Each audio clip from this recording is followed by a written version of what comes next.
dunia ini ada nilai-nilai yang mengikat kita sebagai manusia. Nilai-nilai ini tidak mengenal batas geografi, ras, agama, atau gender. Nilai-nilai tersebut terangkum dalam apa yang kita sebut hak asasi manusia. Hak asasi manusia atau HAM adalah konsep hukum dan normatif yang menyatakan bahwa setiap manusia memiliki hak-hak yang melekat pada dirinya karena statusnya sebagai manusia. Hak-hak ini berlaku universal dan tidak dapat dicabut atau dibagi-bagikan.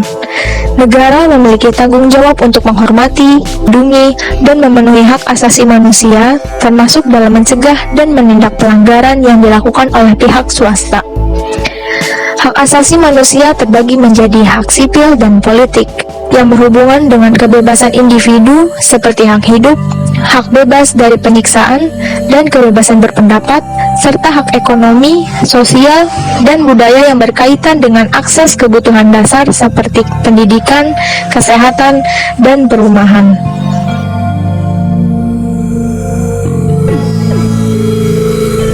HAM dalam Pancasila sesungguhnya telah dirumuskan dalam pembukaan Undang-Undang Dasar 1945 yang kemudian diperinci di dalam batang tubuh yang merupakan hukum dasar yang konstitusional dan fundamental bagi negara Republik Indonesia. Hubungan antara Pancasila dan HAM di Indonesia dapat dijabarkan sebagai berikut. Sila pertama, sila ketuhanan yang Maha Esa, menjaminkan hak kemerdekaan untuk memeluk agama, melaksanakan ibadah, dan menghormati perbedaan agama.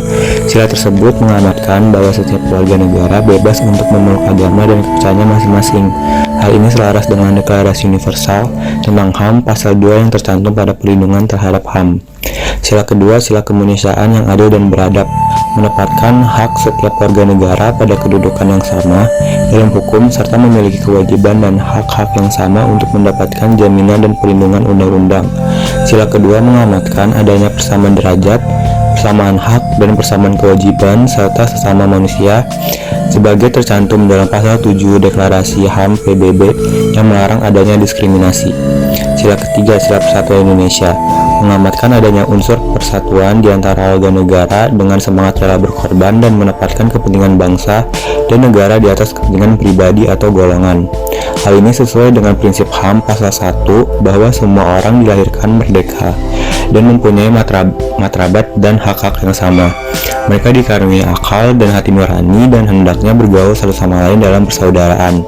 Sila keempat, sila kerakyatan yang dipimpin oleh hikmat kebijaksanaan dalam permusyawaratan perwakilan, dicerminkan dalam kehidupan pemerintah bernegara dan bermasyarakat yang demokratis. Menghargai hak setiap warga negara untuk bermusyawarah mufakat yang dilakukan tanpa adanya tekanan, paksaan maupun intervensi dalam melenggu hak-hak partisipasi masyarakat. Inti dari sila ini adalah musyawarah dan mufakat dalam setiap penyelesaian masalah dan pengambilan keputusan sehingga setiap orang tidak dibenarkan untuk mengambil tindakan sendiri atas inisiatif sendiri yang dapat mengganggu kebebasan orang lain. Hal ini sesuai juga dengan Deklarasi HAM. Sila terakhir, sila keadilan sosial bagi seluruh rakyat Indonesia, mengakui hak milik perorangan dan dilindungi pemanfaatannya oleh negara serta memberi kesempatan sebesar-besarnya pada masyarakat. Asas keadilan dalam HAM tercermin dalam sila ini, di mana keadilan di sini ditunjuk bagi kepentingan umum, tidak ada pembedaan atau diskriminasi antar individu.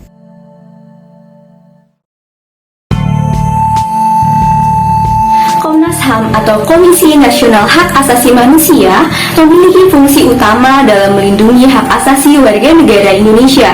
Berikut ini adalah beberapa fungsi dari Komnas HAM. Yang pertama adalah pengawasan dan pemantauan. Komnas HAM memiliki wewenang untuk melakukan pengawasan dan pemantauan terhadap pelanggaran hak asasi manusia yang dilakukan oleh pihak-pihak, baik dari pemerintah maupun swasta. Mereka melakukan investigasi, mengumpulkan bukti, dan menyelidiki kasus pelanggaran hak asasi manusia. Yang kedua ada penyuluhan dan edukasi. Komnas HAM memiliki peran penting dalam penyuluhan dan edukasi mengenai hak asasi manusia kepada masyarakat. Mereka memberikan informasi dan pelatihan kepada warga negara tentang hak-hak mereka dan bagaimana melindungi hak-hak tersebut.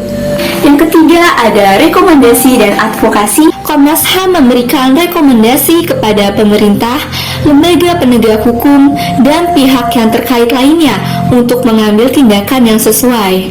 Mereka juga melakukan advokasi untuk memperjuangkan pelindungan hak asasi manusia dalam kebijakan publik. Yang keempat ada advokasi korban. Komnas HAM memberikan dukungan dan advokasi kepada korban pelanggaran hak asasi manusia, termasuk memberikan bantuan hukum dan mendampingi korban dalam proses hukum. Mereka juga berupaya untuk mendapatkan kompensasi dan restitusi bagi korban. Dan yang kelima ada penyelenggaraan dialog dan diskusi. Komnas HAM mengadakan dialog dan diskusi dengan pemerintah, lembaga-lembaga terkait, dan masyarakat sipil untuk mengadvokasi pelindungan hak asasi manusia. Mereka bekerja sama dengan berbagai pihak untuk memperkuat pemahaman dan kesadaran akan pentingnya hak asasi manusia. Melalui fungsi-fungsi ini, Komnas HAM berperan dalam memastikan bahwa hak asasi manusia warga negara Indonesia dihormati, dilindungi, dan dipenuhi oleh pemerintah dan pihak-pihak yang terkait. Mereka berupaya untuk mencegah pelanggaran hak asasi manusia, menyelesaikan kasus-kasus pelanggaran yang terjadi, dan memperjuangkan keadilan bagi korban pelanggaran hak asasi manusia.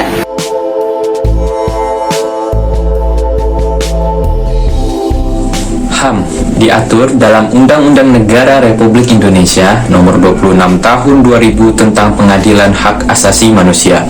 Pada bab 7-nya disebutkan ketentuan pidana yang didapatkan bagi para pelanggar HAM, yaitu pada pasal 36 disebutkan setiap orang yang melakukan perbuatan sebagaimana dimaksud dalam pasal 8 huruf A, B, C, D, atau E, yaitu yang termasuk ke dalam kejahatan genosida, dipidana dengan pidana mati atau pidana penjara seumur hidup atau pidana penjara paling lama 25 tahun dan paling singkat 10 tahun. Pada pasal 37 disebutkan bahwa setiap orang yang melakukan perbuatan sebagaimana dimaksud dalam pasal 9 huruf A, B, D, E, atau J, yaitu yang termasuk pembunuhan, pemusnahan, pengusiran paksa, perampasan kemerdekaan, dan kejahatan apartheid, itu dipidana dengan pidana mati atau pidana penjara seumur hidup atau pidana penjara paling lama 25 tahun dan paling singkatnya itu 10 tahun. Lalu pada pasal 38, setiap orang yang melakukan perbuatan sebagaimana dimaksud dalam pasal 9 huruf C, yaitu perbudakan, dipidana dengan penjara paling lama itu 15 tahun dan paling singkat itu 5 tahun. Lalu pada pasal 39-nya disebutkan bahwa setiap orang yang melakukan perbuatan sebagaimana dimaksud dalam pasal 9 huruf F, itu yang termasuk dalam penyiksaan, dipidana dengan pidana penjara paling lama 15 tahun dan paling singkatnya itu 5 tahun. Lalu pada pasal 40-nya, setiap orang yang melakukan perbuatan sebagaimana dimaksud dalam pasal 9 huruf G, H, I, yaitu kekerasan seksual, penganiayaan terhadap suatu kelompok, dan penghilangan orang secara paksa, itu dapat dipidana dengan pidana penjara paling lama 20 tahun dan paling singkat itu selama 10 tahun. Mari kita bergandeng tangan, belajar dari masa lalu, dan berkomitmen untuk menciptakan dunia yang lebih adil, inklusif, dan menghargai hak-hak dasar setiap individu. Bersama-sama, kita bisa menjadi mereka yang terdiam dan mendorong perubahan yang positif. Terima kasih telah menyaksikan, dan mari kita bergerak maju menuju masa depan yang lebih baik bersama-sama.